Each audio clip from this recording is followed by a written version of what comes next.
Well, thank you very much for that very invigorating talk. I am afraid I am rather suffering from the mid-afternoon slump that we've discussed, so hopefully that won't affect this too much.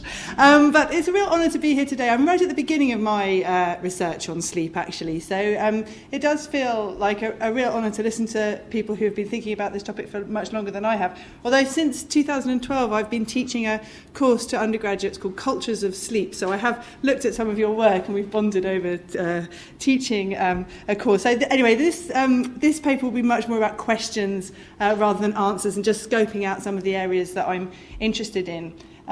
But possibly, like many of you here, maybe, my interest in sleep was originally prompted by my own experiences. So for many years I had very extreme night terrors, not as bad, I think, as your medieval night, but they weren't very nice. And eventually this prompted me to go to the doctors, and I was sent off to have a sleep study in 2012.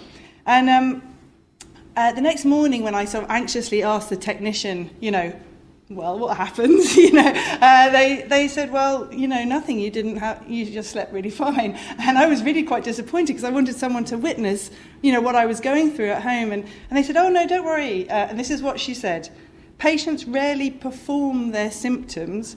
Sometimes they experience stage fright. And I thought this was fascinating language. I know we know about a lot of white coat phenomena, but I'm a historian who thinks an awful lot about the role of theatre in science, in scientific experiments, in scientific thinking, and so on. And so this language that she used really made my ears prick up: stage fright, performance. We think of sleep, I think, habitually as a kind of private oblivion, as a refuge from the social world. If we do have an audience, we're not aware of them. So I think my question is, what happens when we think about sleep as a kind of performance? So doctors I've divided this talk up into three really sort of silos, really, and they're kind of basic. But anyway, this one is called social context. For hundreds of years, as we've been hearing, doctors have been offering advice for a good night's sleep. We haven't spoken yet of the Salerno regimen of health, although we've talked about various regimens. This was a very popular, I think, mass-produced text almost in the late medieval period. Anyway, some of the advice is very familiar: don't eat before bed. Some of it less so. In winter, don't sleep with your bed slippers on your feet because they generate vapours which are bad for the memory. There you go.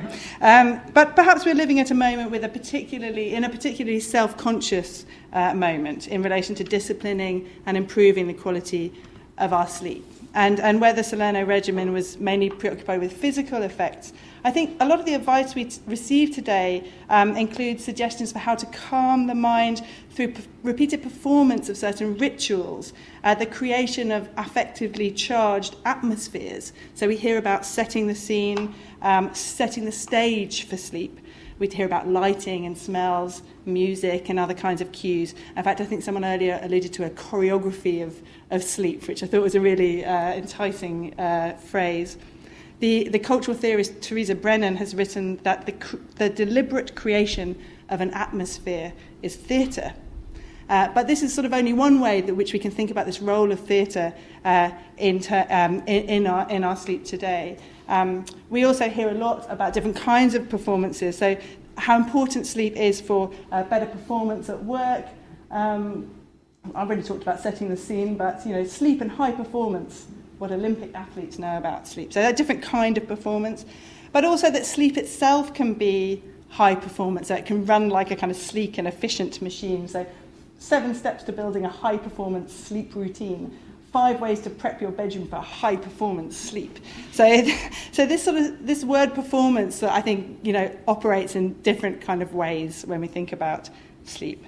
But certainly the way we monitor and perform our sleep, even if we ourselves are the main witness, has, I think, as the sociologist Simon Williams pointed out, got an enormous moral traction to it. So Simon wrote a book called The Politics of Sleep, which I really recommend. And he talks about the emergence of something called the sleep citizen.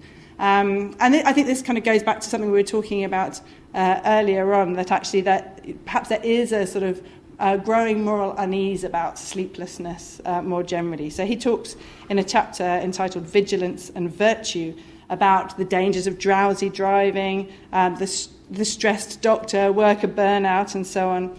And he says that the wise or prudent management of sleep is now becoming the active duty and civic responsibility of all of us. I'm just going to skip down. It's through a more or less continuous process of self-inspection and control. So I was just kind of interested in this, again, this relationship between us observing our own sleep through, a number of technologies that we've already talked about, but also the imagined other observing our sleep or our sleeplessness and judging us for it. So this, I think, is the flip side, really, of those shows of competitive tiredness.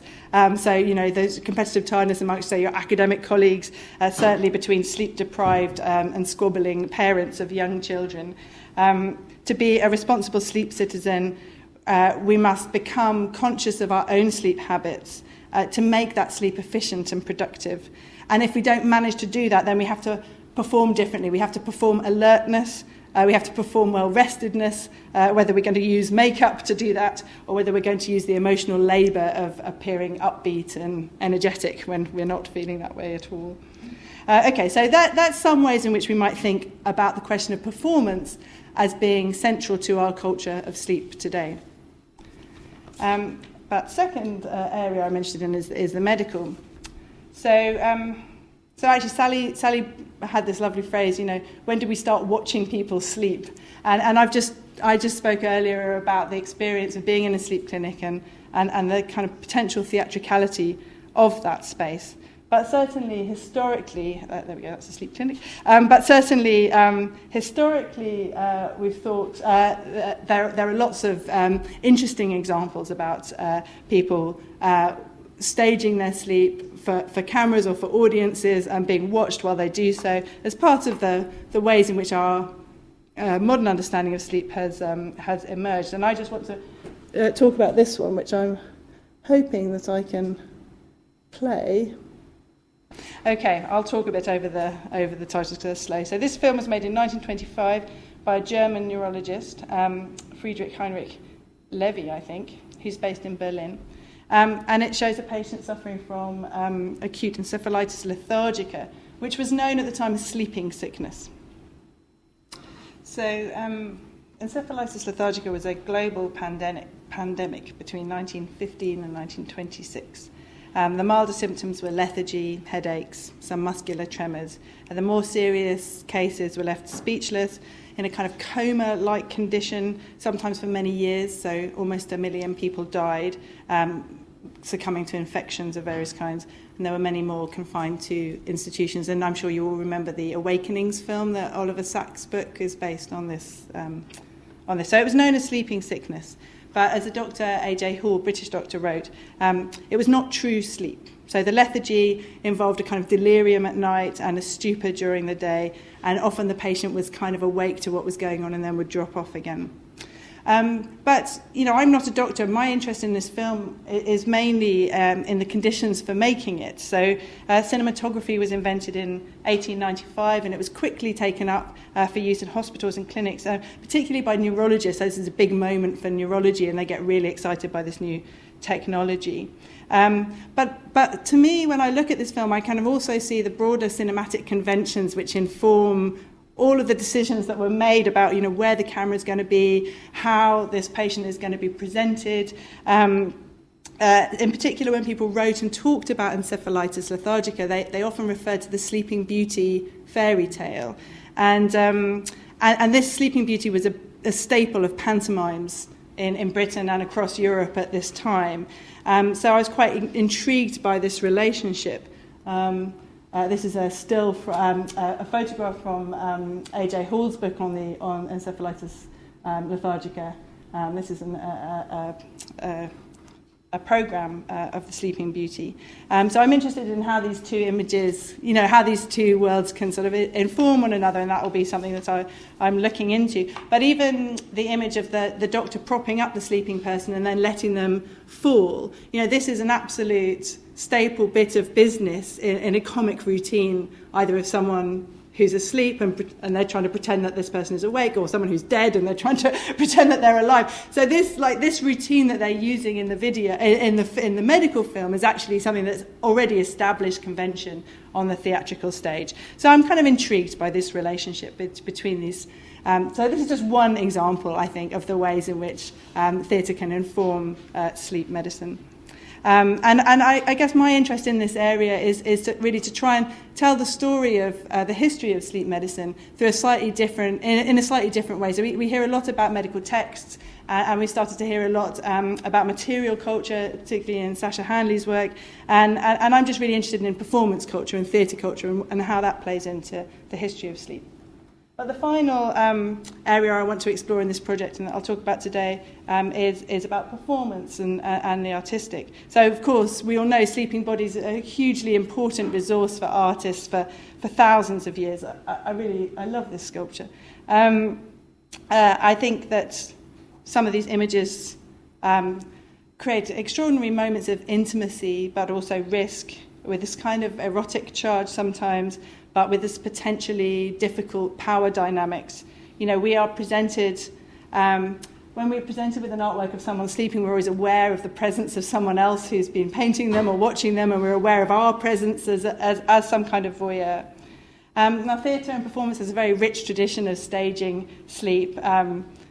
Lady Macbeth's sleepwalking scene is a really famous example. But also, more recently, with performance artists, like Chris Burden in his bed piece where he slept in a gallery for 22 days, or Sophie Kai's piece, The Sleepers, where she invited strangers to sleep in her bed and took photos of them.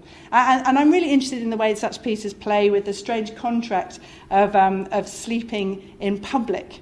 We talked actually earlier a bit about people sleeping in groups or sleeping communally. And I think these pieces sort of re-ask that question: what does it mean to sleep in public? What does it mean to watch someone else sleep who has agreed or consented for them to be watched?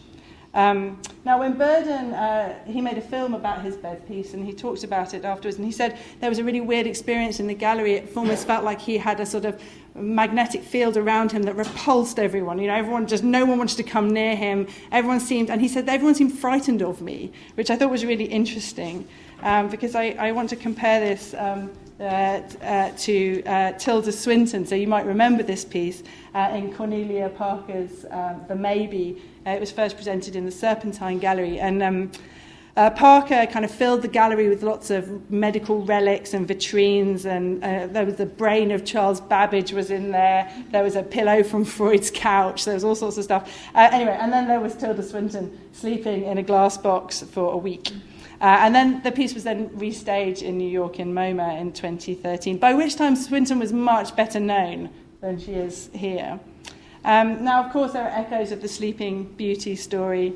There's also the oddness of an audience who didn't know that she was going to be there, so they suddenly find themselves in this very strange moment of voyeurism. And there is an oddness, I think, because it's usually sort of quite socially unacceptable to sort of gawk or stare at someone, particularly a woman who is asleep. You know, if that's someone on the train or someone homeless. So, people sleep in public, of course, but it's quite unacceptable to stare at them. But in this context, people were being invited to look, and this was a kind of an awkward moment. Now, in 1972, when Chris Burden's sort of sleep kind of scared his audience, but in 2013, when Swinton did this in New York, actually people were really happy to gawk and look, and took photos of her and shared them on social media. So I'm quite interested in this difference. Perhaps it is because, she is now a really big celebrity. Perhaps it was because she's a woman. Perhaps it was because she's in a glass box. So unlike Burden, there was a sort of sense that she's kind of protected from us, from our gaze. But perhaps, too, we have become more comfortable with the idea that even while we sleep, even in this moment of apparent privacy and intimacy, we are ourselves under scrutiny. So I'm just going to wrap up to say that's the motivation really for this project that hasn't quite started yet is that we habitually think of sleep as a moment of respite in a world of expectations where we're constantly expected to perform, where other people's desires impinge on us, that sleep somehow is a retreat from all of that. But we do live in an age where there's a lot more self-consciousness about sleep.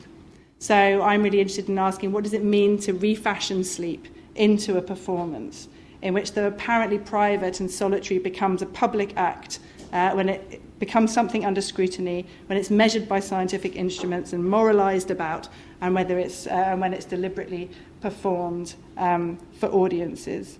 And so these are the different strands I'm interested in, and I hope that they rub together in ways that illuminate one another, to understand not just the history of sleep, but also what's at stake with our performed culture of sleep today.